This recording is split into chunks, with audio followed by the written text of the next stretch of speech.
Okay, topic 2. Mr. Decker in. I was just out, but I'm back in. Glory in the Throne. So, last time we played, which was a week ago.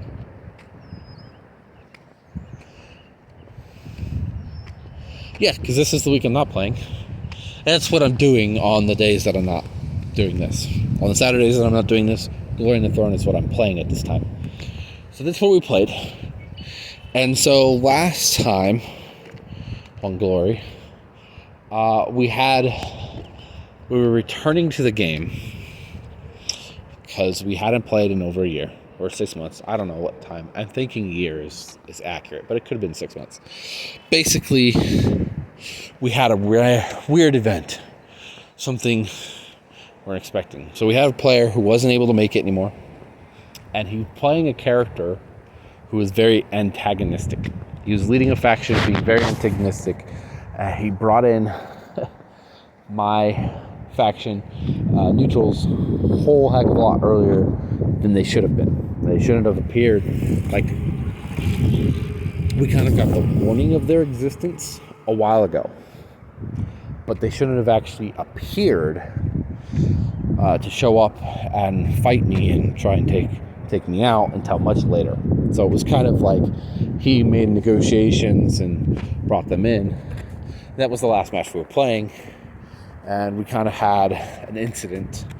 And that was where we left off when we started playing right about that, on that middle of that match. What happened was, when we came back, he wasn't able to meet with us anymore, so we had to have in-game reasons why his faction stopped being. What happened was his faction leader had made, in their alliance, they had given them basically dimensional planetary coordinates of his world, because we're all in different worlds. We're magically, kind of semi-magically transported into a common battlefield, and then our forces are returned. Except when we fight on our own worlds, and right now, the game isn't set up for us to fight on our own world. So we're just kind of meet the battlefield, have a common objective, that kind of thing. Well, not necessarily a common objective, but an objective. We're all trying to accomplish something. And sometimes it's just a process of elimination. Sometimes it's more of a do a thing. Anyways, what happened in game was that they felt like they needed to take him out. So we cut into the scene, and basically we're all facing each other and this dealer guy, who's the guy who brought us into this game. And when we do so, he brings us in. We get to see each other. We can interact with each other, but we can't physically move across. Or so I thought. Turns out we could, if we could break the barriers between our realms. When we're in this, there's basically a window that we all can see through. Windows look different depending on whose realm you're in. Like my window, a high-tech, futuristic faction based on light energy, so I've got a particularly clean look to my window. Well, we got a dragon people, their window's kind of rose-colored, looks like crystal, right? Then the necromancer is kind of like an aristocrat kind of thing, so he's looking through like stained glass, kind of.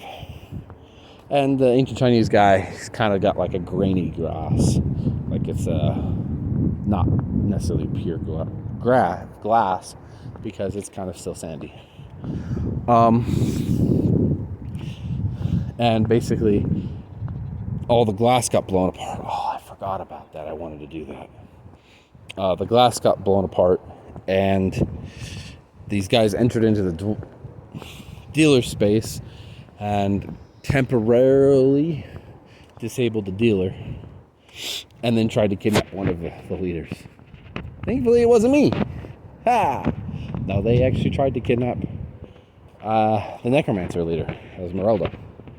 She tried to teleport out, but the thing is that these guys are, like I said, they're not supposed to have arrived yet. My neutrals are kind of waiting in the wings. They're like, as far as we know, my faction's neutrals are the most powerful neutrals.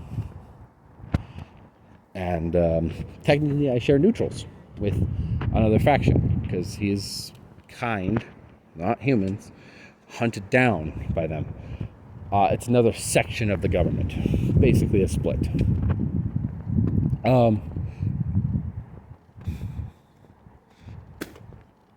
That'd be an interesting faction to play. Basically a split. What happened is that he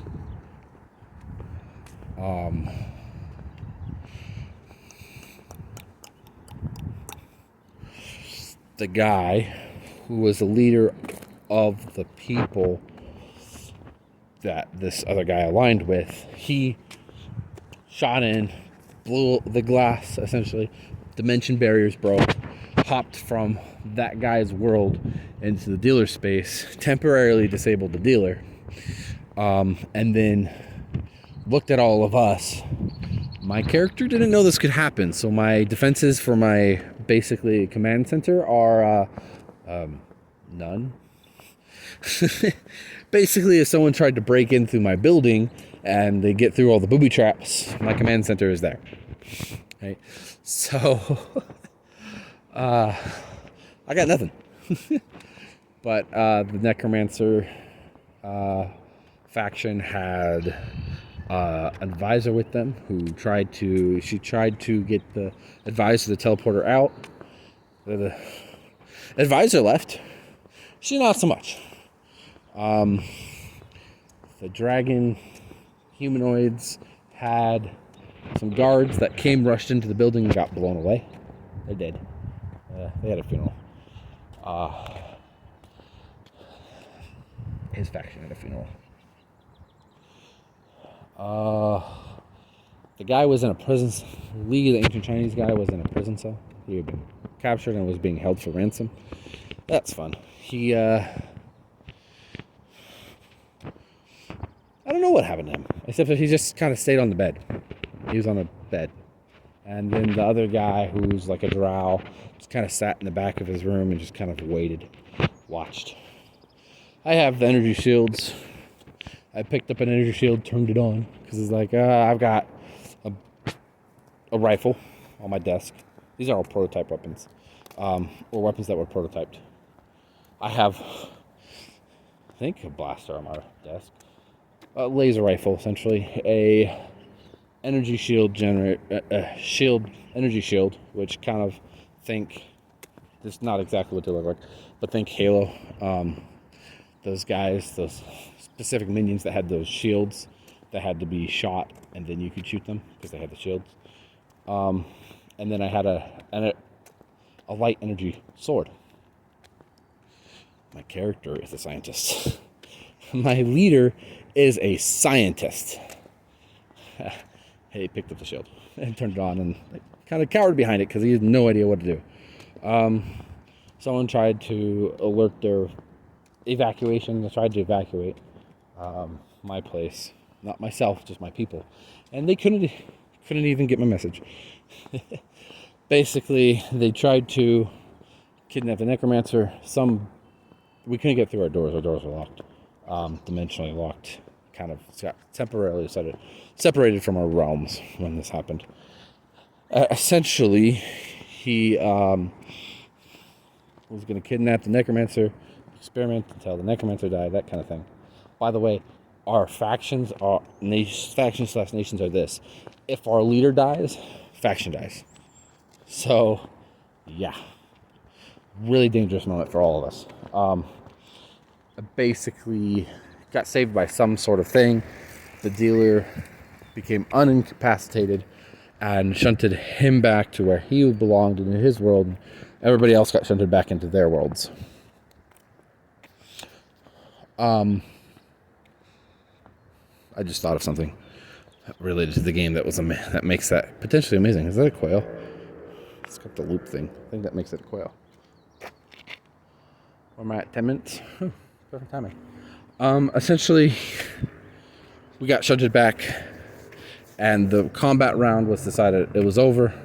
I ended up missing 6 guys out of my soldiers, out of my forces, which could have been worse, but it's not great because what are my resource gains right now?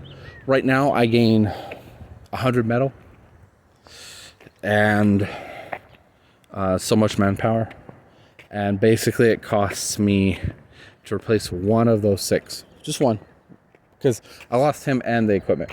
Just one of those guys costs me 10 manpower and 9 metal. And I know that's kind of simple, but I mean, 8 metal, not 9 metal. 9 metals for the other guys. I know it's kind of simple, but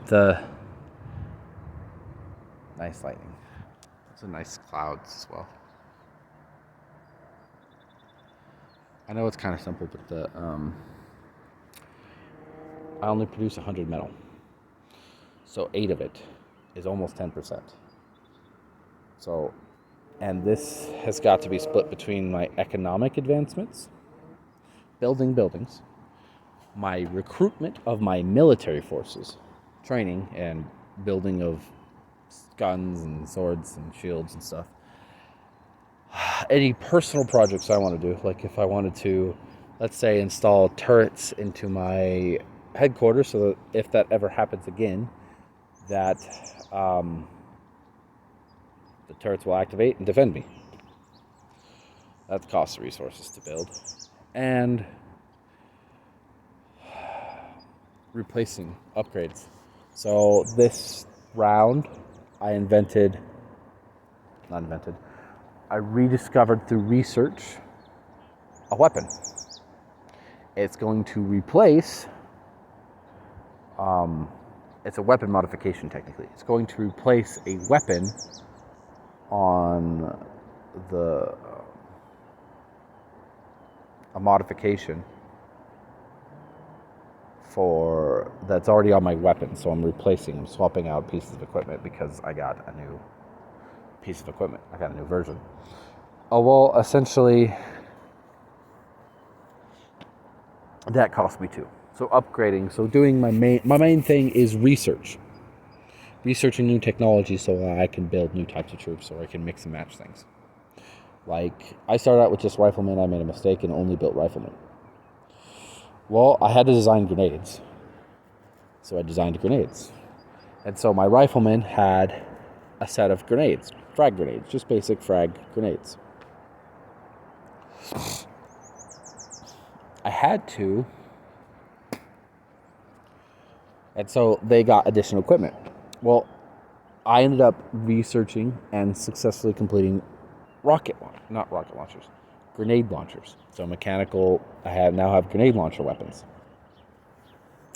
Well, I designed a new unit that actually, if I was being honest, should replace the riflemen with grenade launchermen, or grenade troopers.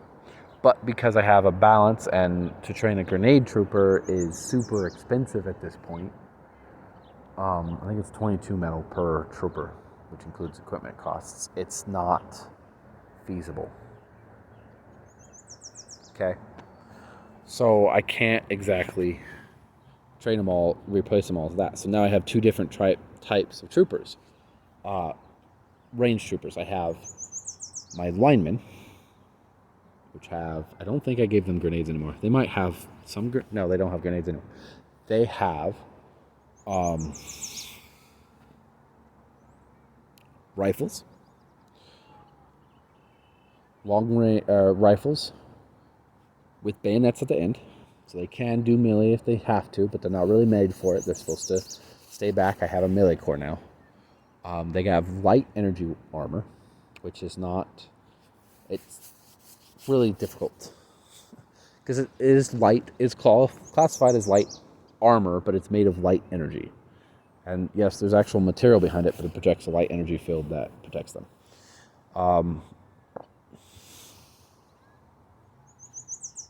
and some training. The grenaders are the same, except they also have a grenade launcher. And I have 2 different types of grenades now. I can advance those later. I'm planning on advancing those later. Other than that, there's not much I have in equipment. But now I'm replacing, on the riflemen and the grenaders, one of their pieces of equipment. A common piece of equipment that's getting replaced because I completed research. It cost me resource. So it's somewhat difficult for me because I have to split my meager resources between all those. And this turn, I didn't technically lose any in combat. They just kind of disappeared because of the events that happened around the combat. Basically, if I replaced all of them, not even training new guys, I am training new guys. I'm not even increasing the size of my military, keeping it even from where it was. I spend all my resources. So I'm replacing half of them this round. Hopefully I won't have any losses next round. Or if I do, I'll have a victory and get some extra stuff. Because every time you have a victory, you get some extra. And I'll be able to be back to where I was last round. Perhaps some more, depending on the victory. Because victory does certain things. You have every match comes with a different potential reward. And you can kind of choose. Essentially, where am I going with this? It's an interesting prospect because I have to split my resources so badly. I don't have much resource to split. And any advancements that would give me new unit types is another split of those resources. Let me see if I could afford to replace all my equipment with the better version this month, technically. And if not, I don't know what I'll do. I might stockpile it. I might spend it all on construction costs because currently I'm constructing something. I'm trying to get a resource generating building up. And so if I get the resource generating building up, I'll have more resources to spend at a later point. But I have a commander character who I told already, hey, we finished the research on this, and so their drills became quite a bit more oriented towards the new weapon. Which, if I research the weapon, have the ability to put it on my guys and then don't, and I've already told the leader that I did that, completed the research, oops.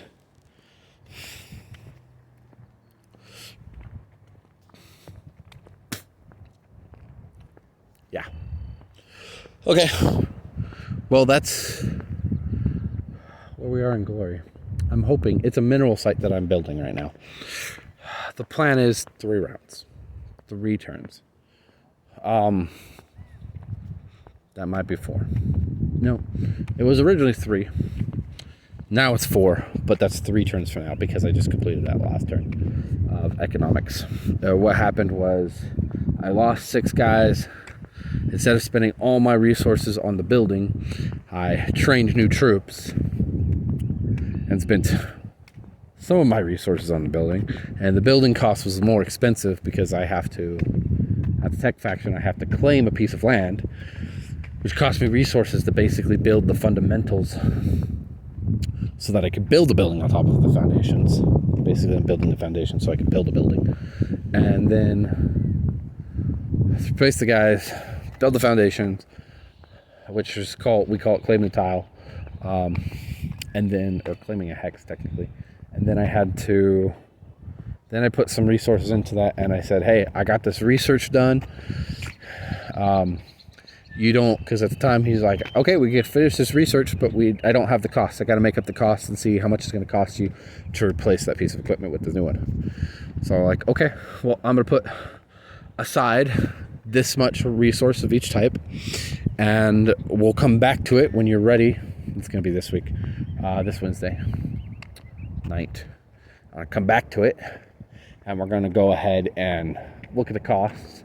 And if I can afford to replace them all, I'll replace them all and put all the weapons in.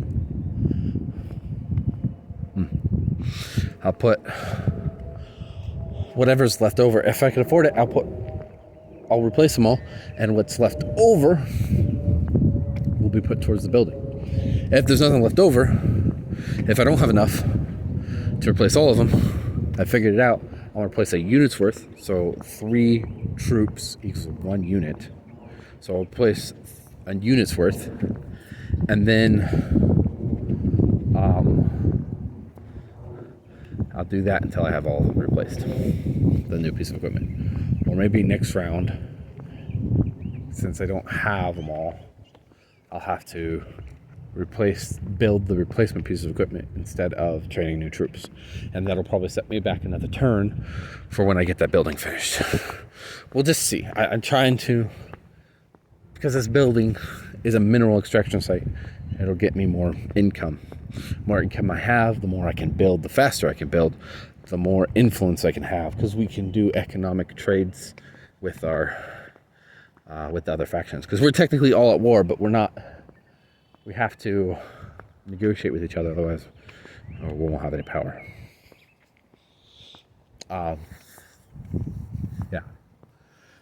Both combat negotiations and economic negotiations. And it's all fun. It's all good in games. But it's a difficult game to play. It's fun. It's difficult. I have this problem if I don't have enough economics. Resources. But I can still research things. So as I complete research things, things that are research related, I have to either decide to let go. Like with this energy thing, I completed this research for these new weapon attachment, and I could either pay the costs to equip it, I'd replace the old piece of equipment, or I could just let the research sit there, stagnant, and use those resources to build my building. But both of those choices come with a different cost. So this is gonna be my last video for the day. I will figure something out later. I'll have to remind myself to think of topics beforehand so that I'm not so out and randomly out there. Well, this is Decker out. This is May 27th, 2023. I look forward to doing another couple of videos in 2 weeks. It's been raining off and on here. Hopefully it won't be by that time. Thank you, Mr. Decker out. Please like, subscribe, hit the like button. Don't hit the like button, gently tap it. It doesn't matter to me. But I love the idea of getting more subscribers. 15 is not enough. Especially, I just like people to watch the videos, tell me what I can prove, just kind of a constant. I want to become somebody, at least somebody staple, like, oh yeah, with new videos, I'm gonna watch them. I know. Some of it's for me, some of it's for that. Mr. Decker out. Bye.